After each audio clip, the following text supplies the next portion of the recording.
ঘটনাটি ঘটেছে টাঙ্গাইল জেলার কালীপুর নামক গ্রামে। এই গ্রামটিতে প্রায় অধিকাংশ লোক হিন্দু পরিবার। আমার বাড়ি থেকে ঘটনার স্থানটি বেশি দূরে নয়। আমাদের বাড়ির সামনে দক্ষিণ দিকে একটি ছোট বিল, বিলের ওপারে দালাল বাড়ি। দালাল বাড়ি নামে ওই জায়গাটি সবাই চেনে। বাড়িটির নাম দালাল বাড়ি হলো কেন সেটি আমার অজানা।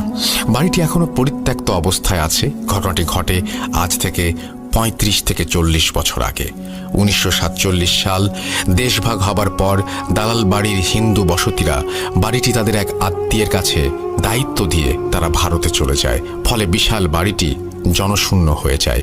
বাড়িটির পূর্ব দিকে বিশাল বাঁধানো পুকুর, দক্ষিণ দিকে গাইজা বাড়ির খাল, পশ্চিম দিকে জঙ্গল এবং উত্তর দিকে ছোট বিল।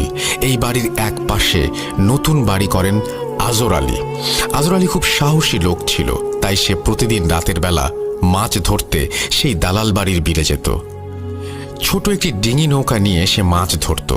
প্রতিদিনের মতো সে রাতে খাবার শেষ করে বউকে বলে, কই গো, আমাকে একটি পান দাও। পান চিবোতে চিবোতে মাছের সরঞ্জাম ও ডিঙি নৌকা নিয়ে সেই দালাল বাড়ির বিলে তিনি আসেন। দিনটি ছিল শরৎকালের কোনো একদিন। আকাশে খণ্ড খণ্ড মেঘ, মাঝে মাঝে চাঁদ উঁকি দিচ্ছে। এমন অবস্থায় আরজ আলী বিলের মাঝখানে এসে বড়শি, জাল ইত্যাদি ফেলে নৌকাটি কোনো এক জায়গায় রেখে লগির সাথে নৌকা বেঁধে মাছের জন্য অপেক্ষা করতে থাকেন।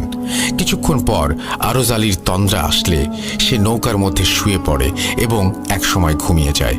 হঠাৎ আরজ আলী লক্ষ্য করে যে তার পিঠের নিচে ভেজা ভেজা লাগছে। তৎক্ষণাৎ সে উঠে বসে এবং নৌকার প্রায় অর্ধেক সে দেখে যে পানিতে ডুবে গেছে, ভর্তি হয়ে গেছে। সে নৌকার মাথার দিকে তাকিয়ে দেখে একটি সাদা কাপড়ে জড়ানো অবয়ব বসে আছে। তার হৃৎপিণ্ড যেন ভয়ে বন্ধ হয়ে যাওয়ার মতো অবস্থা হয়।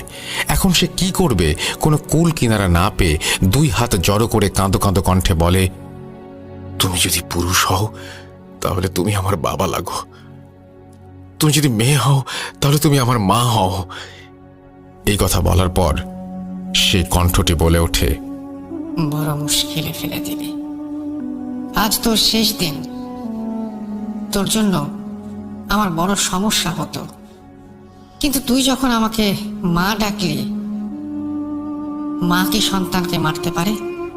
যা, আমি ছেলে হিসেবে মেনে নিলাম।